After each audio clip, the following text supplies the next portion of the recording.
What's up guys, in this video I'm going to show you that how you can see who shared your reels on Instagram. So let's jump into the video. What you have to do, first you have to open up your Instagram app. After that you have to go to your profile. So after going to profile you have to open up the reel option, and then what you have to do, you have to open up the reel that you want to see who shared this reel. So after that you can see here is an option called view insights. You have to click on it. Please guys, make sure you watch the full video and follow every steps that I'm going to show you. So after that you have to click on view insights to see who shared your reel. Then you can see here is a bunch of options, reel interaction, that who liked our reel and how much audience or account reached this reel. After that you can see profile activity.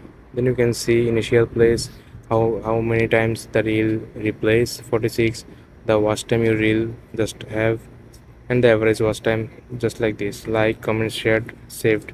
This is the share option. There's no one has shared this reel. If someone has shared this reel, they will see here, you can see here.